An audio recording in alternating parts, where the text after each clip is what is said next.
नमस्कार दोस्तों, स्वागत है आपका एस्ट्रोलॉग गुरु यूट्यूब चैनल में। नमस्कार, स्वागत आपका एस्ट्रोलॉग गुरु यूट्यूब चैनल में। और आप देख रहे हैं एस्ट्रोलॉग गुरु यूट्यूब चैनल। मैं हाजिर हूँ एक बार फिर आपके बीच में एस्ट्रोलॉग गुरु। दोस्तों, आज हम बात करेंगे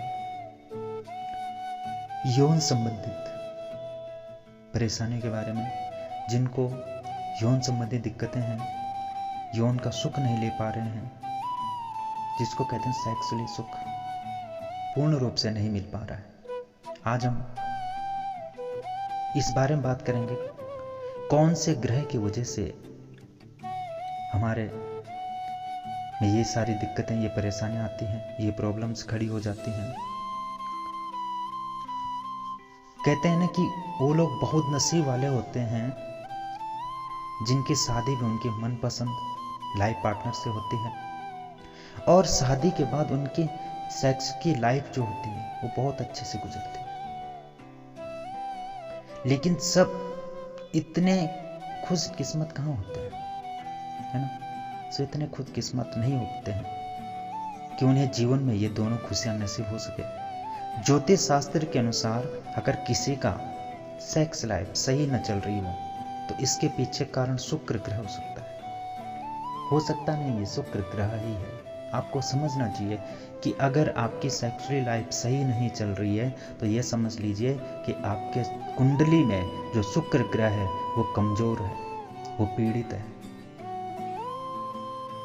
सबसे पहले उसको बलवान करिए, ठीक है? क्योंकि शुक्र ग्रह का सीधा कनेक्शन सेक्स लाइफ से होता है। सुखम ददाति शुक्रम, जैसे कि मैंने पिछली बार भी आपको शुक्र ग्रह के बारे में कुछ उपाय वगैरह बताए थे, कुछ विशेष बातें करी थी शुक्र के ऊपर। तो शुक्रम ददाति सुखम, शुक्र ही सुख के दाता हैं। सेक्स हो, लव मैरिज हो, सुंदरता हो, अच्छी पर्सनालिटी हो, इन सब के कारक कौन है? शुक्र है। दरअसल बात यह है कि सेक्स और प्रेम संबंधी मामलों में आपके स्टार्स का साथ होना बहुत जरूरी है। जो स्टार्स हमारा, जो ग्रह हमारा जिसके कारक है, अगर वो उसके साथ में नहीं है, वही बलवान नहीं है, वही कमजोर पड़ा हुआ है, तो कुछ नहीं हो सकता है। तो आइए आपको बताते हैं सेक्स में कैसे काम करती हैं ग्रहों की चाल। ठीक है, बने रहे हमारे साथ में एस्ट्रोलॉग गुरु यूट्यूब चैनल पे। मैं हाजिर हूं आपके बीच में एस्ट्रोलॉग गुरु। कहा जाता है कि जिस किसी की कुंडली में शुक्र की स्थिति अच्छी नहीं होती, उसकी सेक्स लाइफ हमेशा डिस्टर्ब रहती है। इसके अलावा अगर किसी की पत्रिका में चौथे स्थान पर बैठा हुआ चंद्रमा चौथे अंत स्थान पर अगर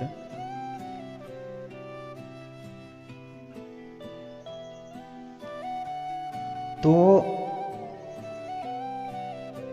चौथे स्थान पर बैठा हुए चंद्रमा से कुंडली के चौथे, 8वें, 12वें और 7वें भावों पर अगर मंगल और शुक्र की स्थिति हो तो इन हालातों में पुरुष केवल प्यार ही नहीं करता बल्कि प्रेम विवाह भी करता है। समझ आ रही है आपको बात?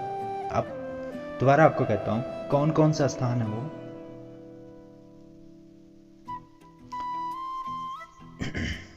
पत्रिका में चौथे स्थान पर बैठा हुआ चंद्रमा से कुंडली के चौथे, 8वें, 12वें और 7वें भाव पर अगर मंगल और शुक्र की स्थिति हो तो इन हालातों में पुरुष केवल प्यार ही नहीं करता है, वो प्रेम विवाह भी करता है। अगर इन पर कई ग्रहों की नजर हो तो क्या होता है? अगर इन पर कई ग्रहों की नजर हो तो व्यक्ति अपनी पत्नी या प्रेमिका से बहुत प्यार करता है। ज्योतिष शास्त्र के अनुसार दोस्तों, प्यार का मूल स्वभाव मंगल और शुक्र की स्थिति से तय होता है। मंगल और शुक्र अगर सही है तो सारी चीजें सही है। इन ग्रहों को भी प्रेम विवाह की सफलता के प्रतीक के रूप में माना जाता है। ठीक है, शुक्र ग्रह पूरी तरह से लड़कों में प्रेम की भावना बढ़ाता है। जब दो ग्रहों में असंतुलन होता है तो प्यार स्वाभाविक रूप से होने लगता है। चंद्रमा को मन का मालिक कहा जाता है। ठीक है, चंद्रमा क्या है? मन का मालिक है। चंद्रमा भी प्यार के कारक पैदा करता है। अगर लड़की की कुंडली में चंद्रमा और बृहस्पति एक साथ मजबूत बैठे हों तो स्थान परिवर्तन योग हो, शुक्र बृहस्पति के मुकाबले कमजोर हो और नवम पंचम में हो तो प्यार का योग बनाता है लड़की की कुंडली में। ठीक है, तो प्यार करने के लिए शुक्र का स्वग्रही होने के साथ साथ तुला राशि में यानी अपने उच्च मीन राशि में होना जरूरी है। अगर जिस व्यक्ति की कुंडली में शुक्र स्वग्रही हो अपने ग्रह में, ठीक है, और उसके साथ तुला राशि में यानी अपनी उच्च मीन की राशि में हो तो वाह, फिर तो बल्ले बल्ले। ऐसे जातकों की तो फिर बल्ले बल्ले है। और ये होना बहुत जरूरी भी है प्यार के लिए, प्यार करने के लिए, लव मैरिज करने के लिए। एक साथ हो तो प्रेम विवाह की संभावना बढ़ जाती है अगर ये दोनों एक साथ में। और अगर शुक्र सप्तमेश लगन में बैठा हो, वहीं अगर शुक्र सप्तमेश लगन में बैठा हो और शुक्र से दृष्टि पड़ रही हो, ठीक है, दृष्टि हो, तथा बृहस्पति निर्बल अवस्था में हो और नवमेश की स्थिति दुर्लभ हो तो इंटरकास्ट लव की संभावनाएं बढ़ जाती हैं। क्या चीज?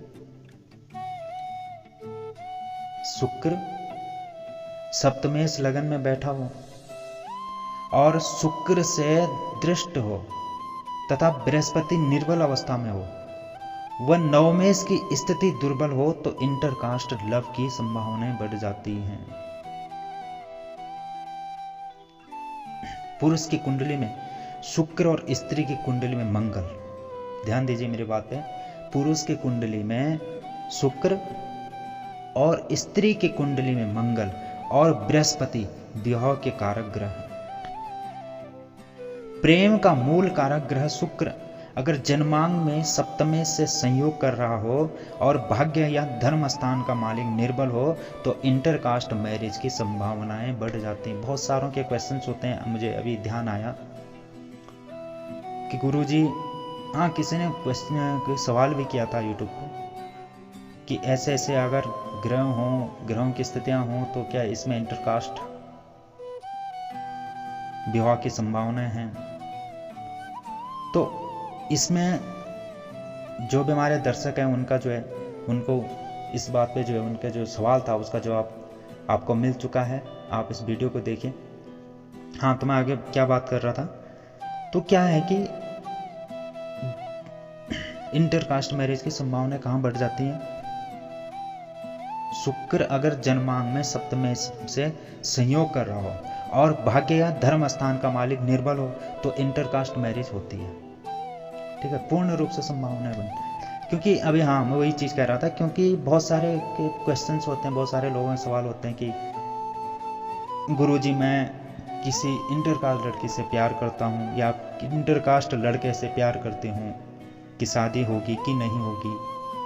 तो इस आधार पे जो क्या होता है कि ये अगर ये योग बन रहे हैं तो इस योग बनने से पूर्ण रूप संयोग बनता है इंटरकास्ट शादी का, इंटरकास्ट लव मैरिज होती है, इंटरकास्ट शादी होती है। तो आप सभी को समझ आ गया होगा।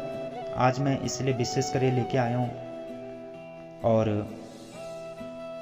तब तक के लिए अपनी वाणी को विराम देता हूँ। कल फिर मिलूंगा आपको इसी तरीके से किसी नई चीज को लेके, किसी अच्छे विषय पे। आपका भी कोई सवाल है, देखिए आप हमारे एक फैमिली मेंबर हैं। अगर आपका भी कोई सवाल है कि